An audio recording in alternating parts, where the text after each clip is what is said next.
네, 두 분과 함께 중동 사태 자세히 살펴보겠습니다. 박원곤 이화여대 교수, 성일광 서강대 유로메나연구소 교수 나오셨습니다. 안녕하십니까? 네, 안녕하세요. 네, 자 미국과 이란 강대강 대치를 계속 이어가고 있습니다. 트럼프 대통령은 호르무즈 해협이 48시간 내에 완전 개방되지 않을 경우 이란의 핵심 에너지 시설을 폭격하겠다라고 말을 했고, 이란은 발전소를 공격하면 호르무즈 해협을 완전 봉쇄시키겠다라고 경고를 했는데, 자 지금 미국이 밝힌 시한이 내일 오전까지란 말이죠. 네. 어떻게 진행될까요? 내일 오전 9시 정도입니다. 예. 그렇기 때문에 시간이 얼마 남지 않았고요. 제 생각엔 아마 좀 어렵지 않을까 싶은데, 일단 뭐 저 아랍 국가들, 카타르, 뭐 이집트, 아랍에미레이트가 지금 미국과 이란 간에 조절되지 않은 이 지금 상황을 정리하기 위해서 중재를 하고 있단 말이죠. 좀 최악의 상황으로 갈 수 있는데, 과연 이 중재가 성공할지 못할지 알 수 없지만, 성공하지 못한다면 사실 뭐 트럼프 대통령의 공격은 거의 뭐 실행에 옮겨질 가능성이 높다는 거죠. 예. 왜냐하면 48시간 내에 호르무즈 해협을 개방하지 않으면 우리는 이란의 가장 중요한 발전소를 다 없애버리겠다고 얘기했기 때문에 최악의 시나리오는 그렇게 갈 수밖에 없고요. 그다음에 가장 이제 중요하게 우리가 지켜봐야 될 것은 이란의 대응은 보복 공격이 어떻게 될 것인가. 예. 그게 지금 가장 중요한 문제로 남아 있습니다. 네, 이란군에서 밝힌 내용, 정당한 타깃이 될 것이다라면서 공격 대상으로 거론한 곳들을 보면 이스라엘과 중동 지역 내에 미군이 보유한 그런 에너지 시설들이란 말입니다. 자, 지금 아무래도 안 그래도 트럼프 대통령이 에너지와 지금 유가 때문에 고심을 하고 있는 상황에서 만약 이런 시설들까지 공격을 받게 된다면 타격이 정말 상당할 것 같은데요. 아주 큰 사고가 발생하는 거죠. 예. 확전도 확전의 수준을 넘어서서 유가는 이제 치솟을 수밖에 없는 그런 상황이고요. 전쟁이 굉장히 새로운 국면으로 부정적인 의미에서 확전될 수밖에 없는 상황이다라고 판단이 됩니다. 현재 상황은 좀 많이 우려가 되는데요. 이 24시간 남았습니다. 정확히 따지면 8시 44분, 3월 22일 날 트럼프 대통령이 48시간의 최후 통첩을 했기 때문에 이제 내일 아침 8시 44분까지가 정확하게 이제 48시간이 되는 거죠. 강대강 대치의 모습을 보이고 있고, 이미 나온 것처럼 이란은 되치기를 했죠. 거기에 그렇게 되면 자신들도 당연히 주변국에 대한 모든 시설들을 다, 민간 시설들을 다 공격하겠다라고 얘기를 하는데, 이건 저는 일종의 트럼프 대통령의 승부수를 걸었다. 네. 그렇게 생각을 합니다.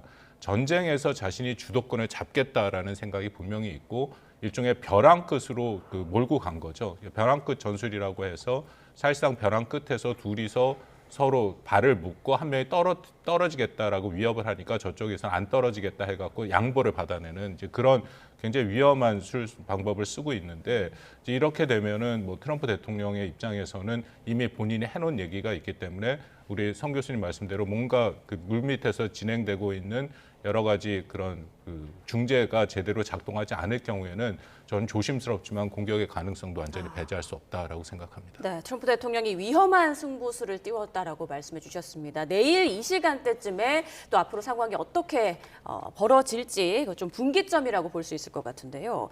미국이 이렇게 48시간 시한을 밝히면서 압박에 나서자 이란이 유엔에 서한을 보냈다고 하더라고요. 미국의 위협은 전쟁 범죄다. 또 발전소 공격 위협은 무차별적이고 불균형적인 행위다라면서 이란도 비례적 조치를 할 권리가 있다. 이렇게 강조를 했다고 하는데, 유엔에 어떻게 지지를 호소했다 이렇게 볼 수 있을까요? 그렇죠. 이제 이란 입장에서는 미국의 압도적 군사력, 그리고 지금 이란의 어찌 보면 가장 중요한 전력 생산 시설을 공격한다는 얘기잖아요. 그러면 이게 단순히 이제 발전소만 파괴되는 것이 아니라 잘못하면 블랙아웃이 올 수도 있습니다. 그러니까 이란 국민들이 더 이상 전력을 공급받지 못하는 것이고, 네. 그렇다면 민간 시설에 전력을 공급하지 못하게 된다면 상당히 이제 이란 국민들의 생활이 어려워질 수도 있고, 특히 전기가 반드시 필요한 병원 같은데, 의료 시설 이런 데 되면 잘못하면 이제 사망자가 나올 수도 있죠. 그렇기 때문에 그런 부분을 좀 부각을 시켜서 국제사회에 미국의 어떤 이번 발전소 공격의 불법성을 알리는, 그러나 사실 이란 역시도 똑같이 지금 주변에 있는 민간 시설을 다 공격했기 때문에 사실 지금 미국만 탓할 것은 아니라고 봅니다. 저는 이란 역시도 지금 걸프 국가에 상당히 민간 시설을 많이 공격했고, 이스라엘 역시도 정유 시설, 그다음에 다른 안 그래도 지금 이스라엘의 원전 가까운 도시를 공격했는데 사실상 주택지가 탄도미사일 공격을 받았단 말이에요. 그래서 뭐 장군 몽군이다. 거의 저는 그렇게 보고 있습니다. 예. 이란의 48시간 시한을 밝힌 트럼프 대통령. 말이 계속 오락가락하면서 출구를 못 찾고 있다 이런 이야기도 나오고 있는데 그 미국 행정부가 이란의 지상군 투입을 본격적으로 뭐 투입할 거다라는 얘기가 계속 나오고 있잖아요. 계속 어떤 뚜렷한 출구를 못 찾을 경우 위험을 감수하고서라도 이 지상전을 투입할 가능성, 감행할 가능성 어떻게 보세요? 트럼프 대통령의 말이 상당히 오락가락하는 것은 맞죠. 예. 그래서 48시간의 경고를 하기 전에 트럼프 대통령이 또 본인의 SNS에 올린 것을 보면은 이제 5가지 일종의 작전의 목표를 얘기를 했고 그리고 이것이 이루어질 경우에 군사적 노력을 점진적으로 축소할 수 있다라고까지 얘기를 했습니다. 그래서 그러기 때문에 일종의 출구 전략을 목표로 하는 거 아닌가 하는 판단들을 했었는데 갑자기 48시간 얘기를 했다라는 것이고요. 그만큼 이제 몇 가지 이것은 의미가 있습니다. 지상군 파견도 거기에 다 연결된 건데 네. 일단 호르무즈 해협 봉쇄가 트럼프 대통령 입장에서는 그만큼 뼈아프다라는 것이죠. 전쟁을 그 방향으로 끌고 갈 생각이 전혀 없었는데 이란이 어떻게 보면은 트럼프 대통령의 아킬레스건을 딱 건드려 버리는 바람에 자신의 전쟁의 주도권을 잃었다라는 생각을 갖게 됐기 때문인 거죠. 트럼프 대통령이 또 성징 중에 하나가 모든 것에 대해서 본인이 주도권을 가져야 되는데 이 주도권을 잃었다라는 것은 도저히 용납할 수 없다라는 판단을 하고 있다라고 생각이 되고요. 그렇기 네. 때문에 정말 48시간 내에 공격을 우리도 얘기하는 것처럼 할지 안 할지를 정확하게 그 누구도 얘기할 수 없는 것을 이제 흔히 강압 전략 중에 믿을 만한 위협이라고 얘기를 하거든요. 정말 사용할 수 있다라는 그런 목표를 보여주는 거고 또 일종에 들어서 이것은 광인 전략 같은 거기도 하죠. 이게 매드맨 티오리라 해갖고 상대편이 예측할 수 없을 정도의 그 비합리적인 그런 행동을 하고 있는 거다. 근데 저는 이 모든 것이 결국은 트럼프 대통령의 출구 전략이다라고 생각을 합니다. 출구 전략을 모색하는 과정에서 나온 거고 지상군 파견을 말씀하셨는데 우리가 여기서 좀 구분해서 볼 필요가 있는 게요. 대규모 지상군 파견은 어차피 불가능합니다. 2003년에 이라크 전쟁이 있을 때 그 16만 명의 미군이 6개월 이상을 준비해서 왔기 때문에 그런 식으로 이 전쟁은 또 이란이란 국가의 규모와 군사력, 경제력을 생각할 때 불가능한 거고요. 예. 지금 얘기되고 있는 거는 현재 오고 있는 5천 명 더불어서 5천 명 정도의 일종의 특수군이죠. 작전을 할 수 있는 그런 부분인데 그 가능성도 트럼프 대통령이 계속 열어놓고 있기 때문에 완전히 배제할 수 없는 그런 상황이다라고 판단은 됩니다. 네, 앞서 성일관 교수님께서 지금 주변국들의 중재가 아주 중요한 상황이다 이런 말씀을 해주셨어요. 지금 이란과의 그 회담에 대한 논의에 들어갔다라는 얘기가 나오고 있죠. 쿠슈너와 미코프 주도하의 중재국을 물색하고 있다라는 보도가 나왔습니다. 네. 주변국들이 응할까요? 좀 어떻게 보십니까? 주변국들로서는 가능하면 지금 이 대치 국면을 빨리 해소하고 싶겠죠. 예. 왜냐하면 본인들한테 불똥이 튀어서 상당히 어렵거든요. 예를 들어서 이란의 보복 공격이 쿠웨이트나 사우디나 이런 담수 시설을 공격한다면 이 국가들은 담수 시설 의존율이 되게 높습니다. 뭐 70, 90, 50 정도 된단 말이에요. 그러면 당장 씻을 물이 없어요. 마실 물이 없단 말이죠. 뭐 원유도 중요하지만 당장 물이 없단 말이죠. 그렇기 때문에 다들 지금 주변국들은 이 대치 국면을 막고 싶어 해요. 그래서 까따르도 지금 열심히 하고 있고 다른 국가들도 중재를 하고 있는데 그것이 이제 과연 성공할지는 이제 알 수가 없는 것이죠. 그래서 만약 실패한다면 말씀해 주신 것처럼 상황은 더 어렵게 갈 수 있다 이렇게 볼 수 있겠습니다. 네, 그리고 이란 내부에서 협상을 할 인사를 찾는데도 좀 어려움이 있지 않겠느냐. 네. 그 라리자니 사무총장이 사망하면서 그 다음에는 누가 협상에 좀 뛰어들 수 있을 것인가 이런 이야기도 나오고 있더라고요. 정확한 지적이십니다. 예. 지금 사실 이스라엘이 협상이 가능한 협상파들, 뭐 강경파 가리지 않고 다 암살을 했기 때문에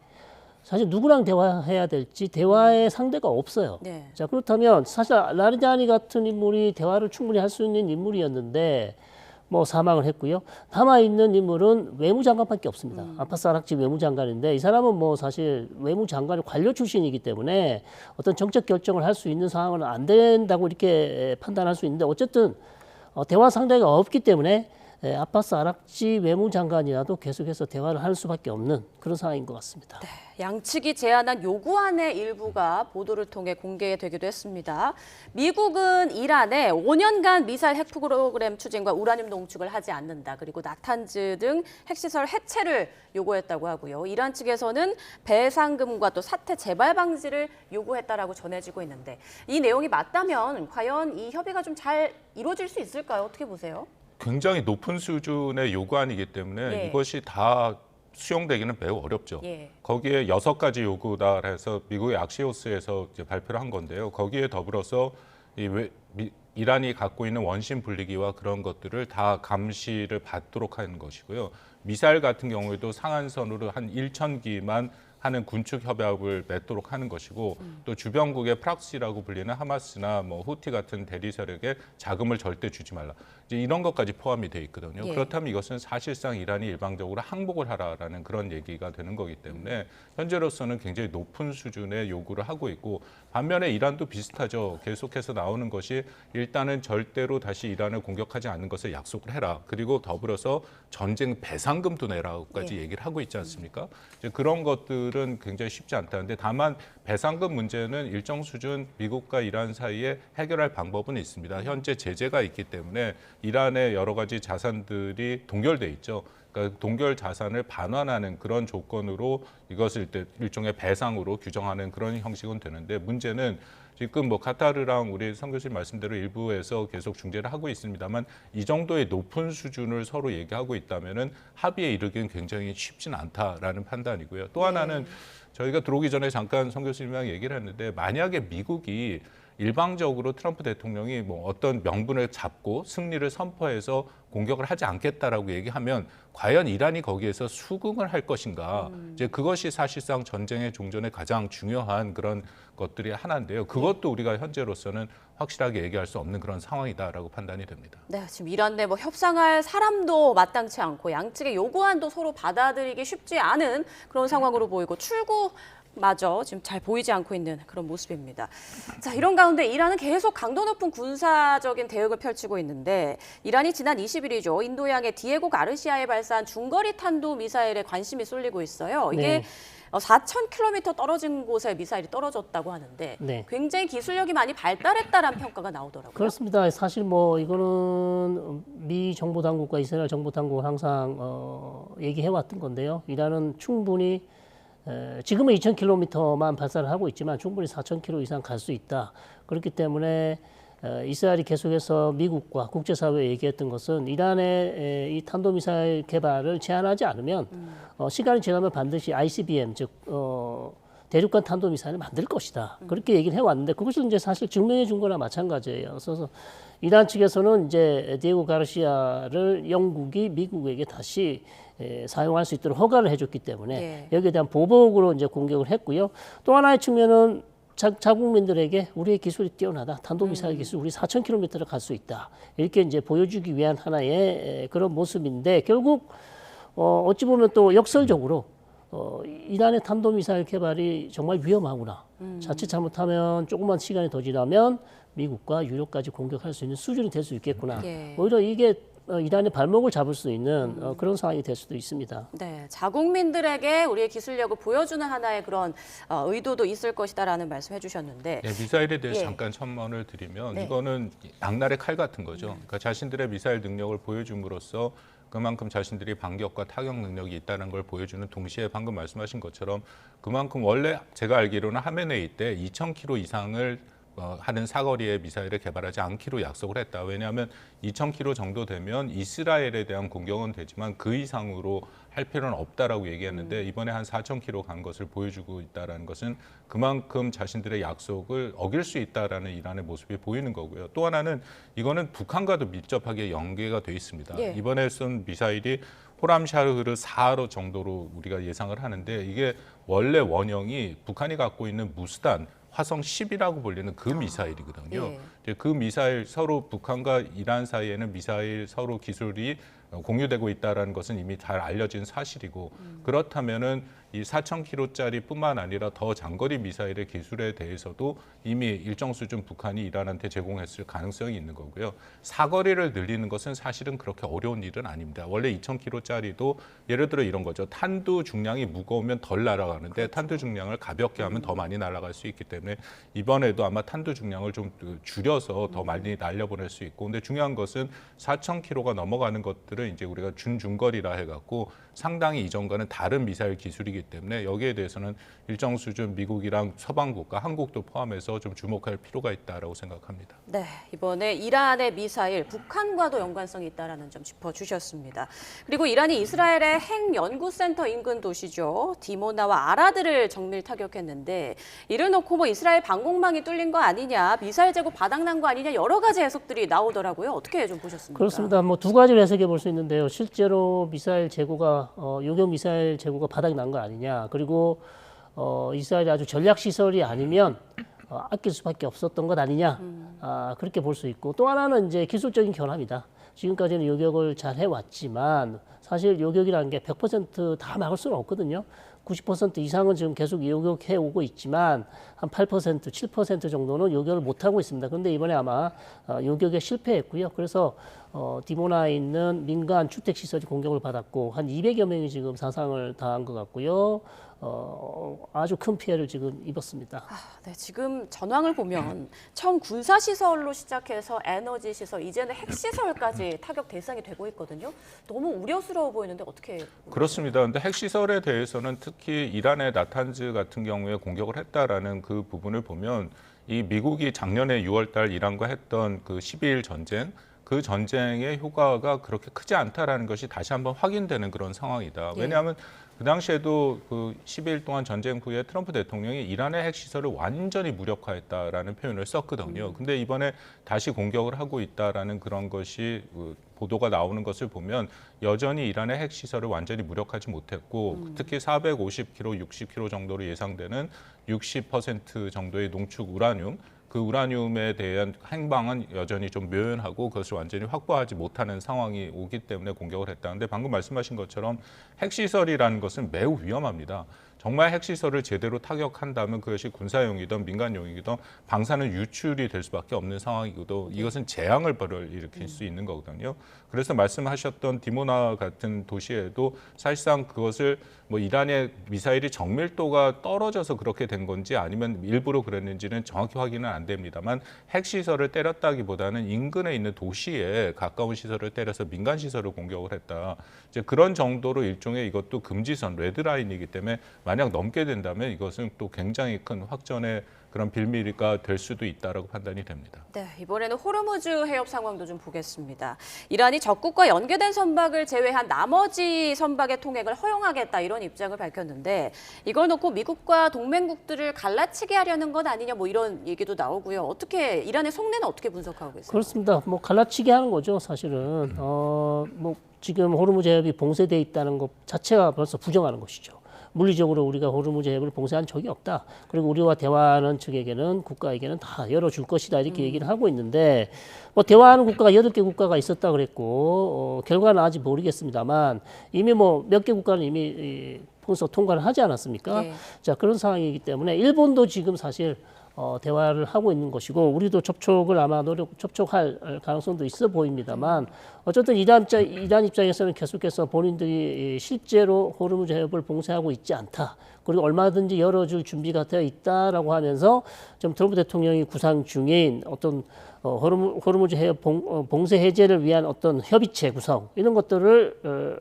구성의 어떤 정당성을 훼손하기 위한 것이죠. 그래서 봉쇄되어 있지 않다. 그런 협의체를 만들 필요도 없고 우리와 그냥 대화를 하면 다 열어주겠다는 그런 이란의 전략인 것 같습니다. 네, 우리 정부는 어떻게 해야 될까요? 그러니까 이란 호르무즈 해협 봉쇄 규탄하는 성명에 막판 동참하면서도 또 이란과 이 선박 소통을 위해서 뭔가 소통을 해야 하는, 협의를 해야 하는 그런 상황에 놓인 건데 이른바 좀 딜레마에 빠진 것 아니냐라는 얘기도 나오더라고요.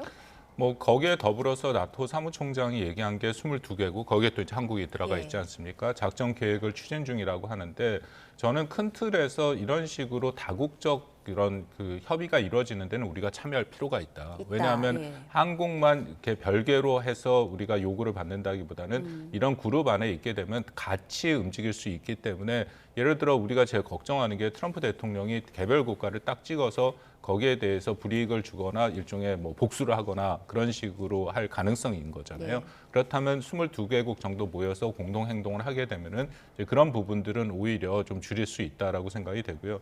나토가 좀 본격적으로 나설 가능성이 있습니다. 왜냐하면은 트럼프 대통령이 나토를 꼭 집어서 이것을 뭐 겁장이다라고 하면서 굉장히 거친 비판을 쏟아냈기 때문에 나토 입장에서는 움직임을 보일 수밖에 없는 것이고요.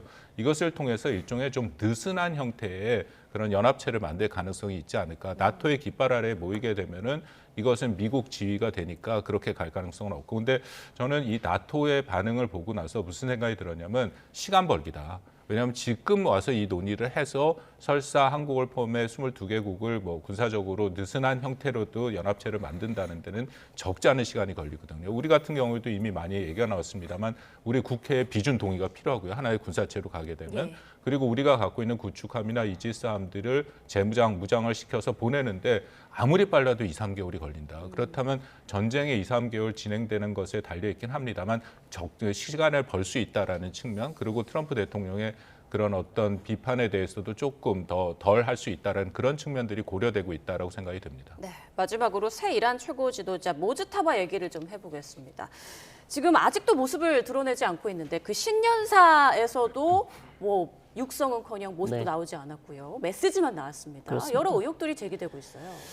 그래서 지금 최근 보도를 보시면 이스라엘 모사드 정보국 그리고 CIA가 모자타바의 생존 신호를 찾기 위해서 지금 정보를 취합하고 있다. 왜냐하면 실제로 모자타바가 명령을 내리고 있는지 아니면 혁명 수비대가 뒤에서 그냥 명령을 내리고 있는지 중요 정책 결정을 하는 게 아닌가 의심을 하고 있고요. 왜냐하면 생존 신호가 하나도 없어요.